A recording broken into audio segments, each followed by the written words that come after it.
आज जो आप देख न रहे हो कि जो आप अपना देश का प्रधानमंत्री का कोई वैल्यू नहीं, सबसे पीछे खड़ा रहता था, आज इससे उठ करके वहाँ के राष्ट्रपति, विदेश के राष्ट्रपति हाथ मिलाने सामने आ रहे हैं। तो इसी से समझ लो कि कहाँ से कहाँ देश पहुँच गए। कम बात मैं पहुँचूंगा, आप मेरा प्रणाम कर लेना। सही बात है। मोदी जी फोन करके एडवांस में बोले थे क्या? वो भाई वो आदमी आया, उसको लगा वैसा महसूस हुआ, वो अपना किया। मोदी जी तो पहले तो उसको फ़ोन तो नहीं किए होंगे कि भैया जब मैं आपके कंट्री में उतरूँगा ना तो अपना वहाँ देश का जो नियम कानून तख्ते पर आकर के मेरा के प्रणाम कर ले। चाहे वो पढ़े लिखे हैं चाहे वो अनपढ़ है, वो उसको उनको पहले उनको देखना चाहिए था कि ये पढ़े लिखे हैं अनपढ़ है, ठीक है ना। पब्लिक को उसका मतलब नहीं है, पब्लिक को मतलब उसकी कैपेबिलिटी से, जो उनके अंदर कैपेबिलिटी है, जो उनके अंदर गट्स है उनके अंदर, वो उनसे मतलब है। जैसे कांग्रेस बता रही है कि भाई मोदी जी से बड़े देशभक्त तो हम हैं, हमने देश को सुई से लेके जहाज तक दिया, रोड दी, सड़कें दी, एयरपोर्ट्स दिए, जनता को रोजगार दिया। मोदी जी ने क्या दिया 9 साल में? और वो जो ज़माने में दिया, मगर आज को देश को जो ज़रूरत है ना, वो मोदी जी उसको पूरा कर रहे हैं। हाँ, पूरा कर रहे हैं। जो अभी का ज़रूरत है ना, उस हाल को देखते हुए मोदी जी पूरा कर रहे हैं। बस यही जान लो। जैसे अभी G7 के समिट में न्यू गिनी के जो प्रधानमंत्री थे उन्होंने उनके पैर छू लिए, तो इस बात को लेकर विपक्ष लगातार मुद्दे उठा रहा है कि भाई मोदी जी को ये सब कराना अच्छा लगता है और फिर वायरल करा के अपनी वैल्यू बढ़ाते हैं, धरातल पे कुछ नहीं है। तो मोदी जी का उनको फ़ोन करके बोले थे कि जैसे मैं पहुँचूंगा आप मेरा प्रणाम कर लेना। सही बात है। मोदी जी फ़ोन करके एडवांस में बोले थे क्या? वो भाई वो आदमी आया, उसको लगा वैसा महसूस हुआ, वो अपना किया। मोदी जी तो पहले तो उसको फ़ोन तो नहीं किए होंगे कि भैया जब मैं आपके कंट्री में उतरूँगा ना तो अपना वहाँ देश का जो नियम कानून तख्ते पर आकर के मेरा के प्रणाम कर लेना। वहाँ का नियम तो था कि शाम होने के बाद वहाँ का राष्ट्रपति आता नहीं है, मगर फिर भी उन्होंने अपना सब नियम कानून को तोड़ करके उनको स्वागत करने आए। मगर तो प्रधानमंत्री जी तो नहीं बोले होंगे ना अपना मोदी जी कि भाई आप मेरे को ऐसे करना कि ताकि मेरा देश में थोड़ा लगे कि हवाबाजी है। एक बात ये है सर, जैसे बता रहे हैं कि मोदी जी के आने के बाद जो है भारतीयों की विदेश में वैल्यू बढ़ गई, उनके रेस्पेक्ट मिलने लगी, इस बात में कोई सच्चाई है या हवाबाजी है केवल? अभी देख नहीं रहो कि वहाँ जो अपना रसिया और इसका जो युद्ध हुआ, वहाँ से अपने देश के आदमियों को बुला लिए। अभी फिर देखा, अभी हाल फिलहाल 10 दिन पहले की बात है, वहाँ से सबको बुलाना शुरू किए। तब यही समझ लो कि इससे बड़ा जल्दीबाजी में क्या बुला सकते हैं मोदी जी? अपने देश के जनता को, जो भारतीय हैं, उस भारतीय नागरिक को वहाँ से बुला लेना, इतना जल्दी सेवा देना और बहुत सारी चीज़ें। तो अब इससे मैं बड़ा उदाहरण क्या होगी सामने में? जैसे दुनिया मोदी जी को इज्जत दे रही है, जिस नज़र से मोदी जी को देखा जाता है, क्या वो काबिलियत है? एक छोटे पद से उठ के आए हुए मोदी जी, क्या काबिलियत है? केवल हवाबाजी है? जैसे विपक्ष आरोप लगा रहा है कि हवाबाजी है केवल, धरातल पे मोदी जी ने कोई ऐसा काम नहीं है कि जनता उनको वो सम्मान दे या लोग जो नेता हैं उनके पैर छुए। अगर काबिलियत नहीं होती तो उनको कोई प्रधानमंत्री बनने के, उनका पार्टी के या हम लोग कोई उनका जिक्र करते हैं। अगर उनमें काबिलियत है तब ना उनका हम लोग सब बोल रहे हैं, समर्थन दे रहे हैं। वो काबिलियत है उनके? काबिलियत में बहुत सही में है, काबिलियत तो है ही उनमें। नहीं, काबिलियत तो राहुल गांधी जी में भी है, पुरानी पार्टी के नेता हैं, उनमें क्या दिक्कत है? वो क्यों नहीं बन सकते कैंडिडेट? आपको अगर महसूस होता होगा कि राहुल गांधी में वो काबिलियत है तो लगता होगा, मुझे में तो भाई नहीं लगता है वो कभी। आपको नहीं लगता है? मुझे नहीं लगता। क्या लगता है मोदी जी, देश की जो जरूरत थी पिछले 9 साल में, मोदी जी ने देश को कुछ दिया या ऐसे ही हवाबाजी चल रही है? हवाबाजी नहीं चल रही, देश को बहुत कुछ दिया। आज जो आप देख न रहे हो कि जो आप अपना देश का प्रधानमंत्री का कोई वैल्यू नहीं, सबसे पीछे खड़ा रहता था, आज इससे उठ करके वहाँ के राष्ट्रपति, विदेश के राष्ट्रपति हाथ मिलाने सामने आ रहे हैं। तो इसी से समझ लो कि कहाँ से कहाँ देश पहुँच गए। कम बात है और ये क्या आप लोगों को बतलाया जाए? यही तो आप देख करके समझ लो कि एक ज़माने में देखते थे कहाँ पीछे रहता था, और एक ज़माने फ्रंट में उससे उठ करके मिलने आ रहे बढ़िया बढ़िया देश के राष्ट्रपति। अब क्या मैं बोलूं? जो अभी अमेरिका के राष्ट्रपति हैं, प्रेसिडेंट है जो बाइडेन, वो उनसे मिलने के लिए आए G7 की समिट में। वो तस्वीर बहुत वायरल हुई, बहुत लोगों ने उसको देखा। बता रहे हैं कि मोदी जी को फोटो खिंचाने का शौक चढ़ा हुआ है और ऐसी फोटो खिंचा के वायरल करते हैं। वो कहने वाले गलत कह रहे हैं। वो पीठ पीछे तो किसी को ही गाली दे देता है, प्रधानमंत्री को गाली दे रहा है तो सामने में बोले तब ना। पीठ पीछे तो बहुत कोई कुछ बोलते रहता है। बस आप मोदी जो है से सबसे अच्छा अभी देश को चलाने वाला है, तो वही हम लोग के, हमारे नज़र में अपना जनता का अपना सोच है। बस सबकी अपनी राय होती है। जैसे मुझे लगता है आपने काफ़ी सरकारें देखी होंगी, मोदी जी के अंदर आपको वो काबिलियत नज़र आती है कि तीसरी बार उनको मौका मिलना चाहिए? हाँ, मौका मिलना चाहिए, मैं उसका समर्थन करता हूँ। किस काबिलियत के आधार पर? बहुत सारी चीज़ें, कितना भी उनका व्याख्यान किया जाए ना तो कम पड़ेगा मेरे समझ से कितना भी बोला जाए तो कम व्याख्यान पड़ेगा मेरे समझ से भाई। फिर भी किन क्वालिटी की वजह से ऐसा लगता है जो दूसरे नेताओं में नहीं है? उनकी क्वालिटियाँ कहाँ गिनवाऊँ मैं, सब तो अच्छे ही हमको लग रहे हैं, सब तो अच्छे ही लग रहे हैं उनके क्वालिटी। जो भी काम कर रहे हैं ना वो देश हित के लिए तो सब अच्छे ही कर रहे हैं, तो मैं उनका क्या क्या गिनवाऊँ, बहुत सारे हैं। मैम क्या लगता है एक महिला होने के तौर पे 2024 का चुनाव है, मोदी जी ने 9 साल का कार्यकाल देश में पूरा किया है, आपको क्या लगता है कि महिलाओं की ज़िंदगी में कोई मोदी जी के बाद में बदलाव आया है? जी बहुत सारे बदलाव आए हैं, जैसे 181 नंबर, सुकन्या का, बहुत चीज़ें हैं जो हम नहीं गिनवा सकते, हमें उतनी नॉलेज नहीं है, लेकिन है मोदी जी बेस्ट हैं।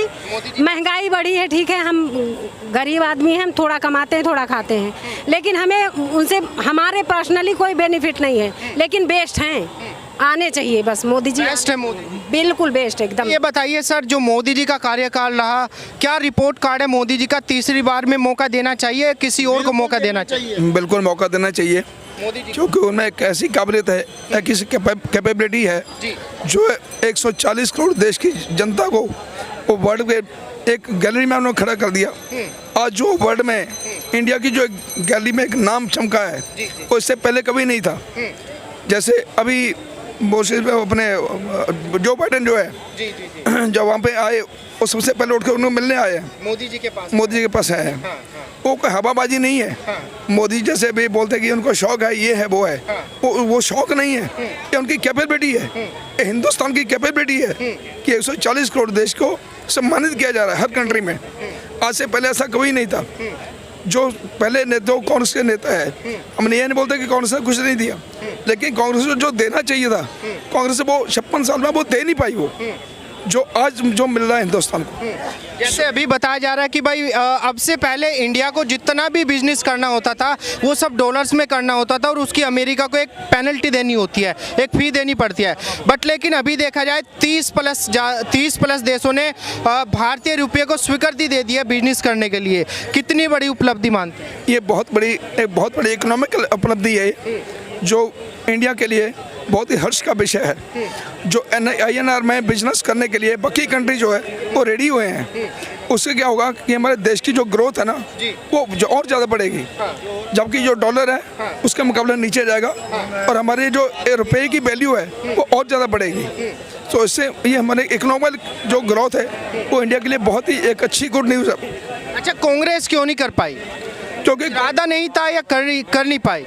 कांग्रेस के पास इरादा नहीं था, करना चाहते थे लेकिन वो करते नहीं थे। उसे अपने पेट के लिए करते थे, जो भी काम अपने लिए बनाते थे, जो भी नीतियाँ अपने लिए बनाते थे वो पब्लिक के लिए नहीं बनाते थे। पब्लिक के लिए नहीं बनाते थे। हाँ नहीं, जैसे कांग्रेस बता रही कि भाई हम तो गरीबों और जो है पिछड़ों की राजनीति करते हैं, उनके लिए लड़ाई लड़ते हैं। मोदी जी जो है बिजनेसमैन की राजनीति करते हैं, अमीरों के लिए राजनीति करते हैं।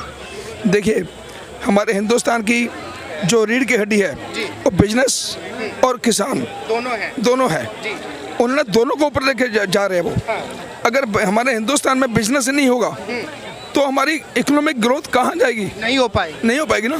तो आज इकोनॉमिक ग्रोथ जो हमारी बहुत ज़्यादा ऊपर बढ़ी है, ये आम तबके को नहीं पता है इन चीज़ों का। जो आम पब्लिक है उनको नहीं पता है, लेकिन अपोजिशन क्या कहते हैं, उनको तो काम है भड़काना, पब्लिक को भड़काना। अब जैसे ये भाई साहब हैं, कोई और भाई साहब जो अनपढ़ लोग हैं, तो उनको भड़काते हैं। उनको पता ही नहीं कि इकोनॉमिक ग्रोथ है क्या चीज़ है। आज वर्ल्ड में जो इकोनॉमिक ग्रोथ जो हो रही है वो सबसे बेस्ट अपॉर्चुनिटी है इंडिया की, सबसे बेस्ट अपॉर्चुनिटी है इंडिया की। अच्छा, ये बताइए, मोदी जी को तो अनपढ़ प्रधानमंत्री बताता है विपक्ष की, भाई पढ़े लिखे नहीं है, चाय बेचने वाला है, एक साधारण इंसान है, नीचे से उठा हुआ इंसान है, वो देश नहीं चला सकता। लेकिन इकोनॉमिक ग्रोथ जो आप बता रहे हैं वो तो मोदी जी ने ही करके दिखाई। बिल्कुल मोदी जी ने करके, उनमें कैपेबिलिटी है। चाहे वो पढ़े लिखे हैं चाहे वो अनपढ़ है, वो उसको पहले उनको देखना चाहिए था कि ये पढ़े लिखे है अनपढ़ है, ठीक है ना। पब्लिक को उसका मतलब नहीं है, पब्लिक को मतलब उसकी कैपेबिलिटी से, जो उनके अंदर कैपेबिलिटी है, जो उनके अंदर गट्स है उनके अंदर, वो उनसे मतलब है। सो इसलिए बीजेपी ने और मोदी जी ने करके दिखाया है। आज वर्ल्ड में इंडिया की गैलरी में एक नाम है, तो इसलिए उनमें कैपेबिलिटी है मोदी जी के अंदर। क्यों कौन सी कैपेबिलिटी है कि जिसके जो राहुल गांधी जी में नहीं है, जो अखिलेश यादव में नहीं है, केजरीवाल में नहीं है? क्या है मोदी जी में ऐसा यूनिक जो दूसरे नेताओं में नहीं है? मोदी जी वहाँ से सोचते हैं जहाँ सबकी सोच खत्म होती है। वहाँ से सोचते हैं। वहाँ से सोचते हैं, जहाँ इनकी सोच खत्म होती है उससे आगे मोदी जी सोचते हैं। मोदी जी बहुत ग्राउंड लेवल पर सोचते हैं और वो लोगों की जो पीड़ा है उनको समझते हैं, उनको समझने के बाद फिर वो उसको इम्प्लीमेंट करते हैं। क्या लगता है सर आपको 2024 का जो चुनाव होगा, मोदी जी को मौका मिलना चाहिए या कोई दूसरे नेता को मौका मिलना चाहिए देश में? नहीं, मोदी जी बेस्ट है हर चीज़ में, बहुत ही ज़्यादा हमारे देश का नाम रोशन हुआ है। चाहे आप जीडीपी में देख ले, चाहे आप सेना के लिए हथियार परचेज करना हो, अपने इंडिया मेड इन इंडिया कार्यक्रम किए हों, लोगों की सोच अपर की है। उनके जो भी डिसीजन थे वो धरातल से ज़मीन से जुड़े हुए थे। ऐसा नहीं था वो एसी वाले रूम वालों का डिसीजन नहीं था, एसी रूम में बैठ के डिसीजन ले लिया और उसके बाद में एसी में ख़त्म हो गया। उन्होंने अपना परसेंटेज सेट कर लिया और सब धनाट हो गए। मोदी जी के पास आज कोई बंगला नहीं है, मोदी जी के पास आज कोई फैक्ट्रियाँ नहीं है, मोदी जी के पास ऐसी कोई इतनी बड़ी इन्वेस्टमेंट नहीं है कि वो आने वाली 27 पीढ़ी याद करें। जबकि हमारे देश में सबसे पुरानी कांग्रेस, जिनके पास इतना पैसा है कि आज वो राजनीति छोड़ दें तो आने वाली 27 पीढ़ी ऐस करेंगी। मुलायम सिंह को देख लें, अखिलेश यादव को देख लें, मायावती को देख लें, आप जिस किसी को आप राजनेता को देख लें, इनके पास इतना धन है कि आने वाली इनकी 27 पीढ़ी ऐस करें। जबकि मोदी जी की माँ 3 BH मकान में रहती हैं, योगी जी की बहन, योगी जी की माँ, पिताजी बहुत ही साधारण लोग हैं, वो जनता से जुड़े हुए काम कर रहे हैं। भले ही इसमें थोड़ा बहुत जैसे कुछ लोग चिल्लाते भी हैं, हम लोगों को ज़रूरत है नेशनल हाईवे अच्छे होना चाहिए, फैसिलिटी अच्छी मिलना चाहिए, लेकिन महंगाई के लिए रो रही है। अरे जब हम लोगों को सब चीज़ें मिलती हैं, अच्छे हाईवे मिल रहे हैं। जैसे विपक्ष आरोप लगा रहा है कि भले ही मोदी जी ने अपने परिवार को कुछ नहीं दिया, लेकिन उन्होंने अपने दोस्तों के तो लाखों करोड़ों रुपए का कर्जा माफ कर दिया, हजारों करोड़ रुपए का कर्जा माफ कर दिया अपने दोस्तों का। किसके लिए माफ़ किया?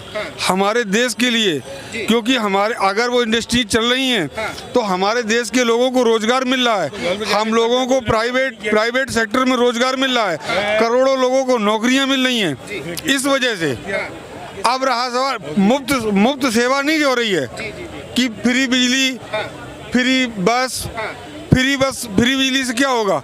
हमारे प्रदेश पे लोड बढ़ेगा, हम किसी न किसी एंगल से टैक्स जनता के ऊपर लगाएंगे, महंगाई दूसरे फील्ड से बढ़ के आएगी। बिजली फ्री बनती है क्या? वो भी इनपुट होता है, कोयला आता है, मशीनरी खर्च होता है, एम्प्लॉयमेंट हो, एम्प्लॉय को लगता है पैसा। तो हम ये चीज़ फ्री ना दे करके एक हेल्प करें। जैसे किसान को 2000 दिया, वो किसान के लिए हेल्प है, आज तक नहीं दिया। ठीक है, महंगाई हुई है, लेकिन हमें सुविधाएं भी तो मिली हैं। हाईवे बने हैं, नेशनल हाईवे बने हैं, फैक्ट्रियां लग रही हैं, रोजगार बन रहे हैं, लोगों की सोच अपर हो रही है। हम वो पिछड़ापन खत्म हो रहा धीरे धीरे। हाईवे बनने